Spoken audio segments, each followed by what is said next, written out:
जादुई मटर। बहुत समय पहले की बात है। एक छोटे से गांव में एक गरीब किसान रहता था जिसका नाम रामू था।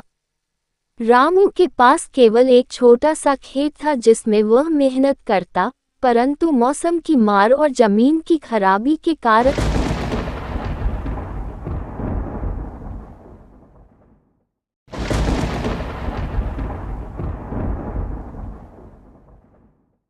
फसल कभी अच्छी नहीं होती थी।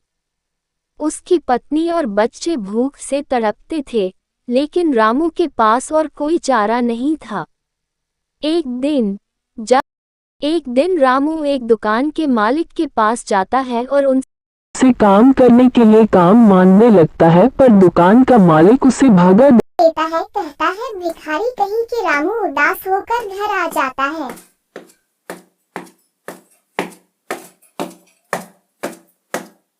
अगले दिन फिर इसी उम्मीद में रामू गया और फिर वापस आ गया। एक दिन जब ब्राह्मण जंगल की तरफ जा ही रहा था, रास्ते में उसे एक बूढ़ा व्यक्ति मिला।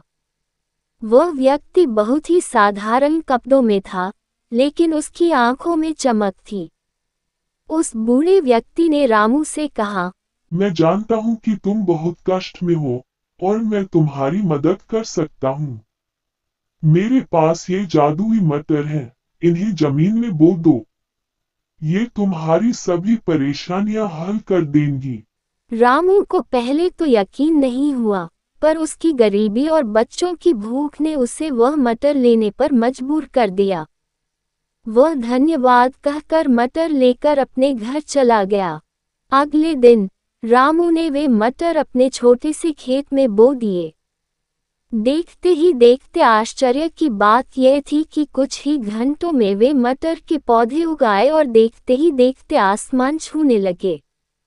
रामू और उसकी पत्नी ये देखकर चौंक गए। पौधों से बहुत सारे चमकते हुए मटर निकले। जब रामू ने पहला मटर तोड़ा, तो उसके हाथ में सोने की एक छोटी सी गाड़ी आ गई। दूसरा मटर तोड़ने पर उसे चांदी के बर्तन मिले और तीसरे मटर से उन्हें ढेर सारा अनाज मिला, जो उनके पूरे साल का भोजन था।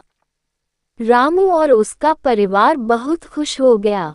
अब रामू की गरीबी दूर हो गई थी।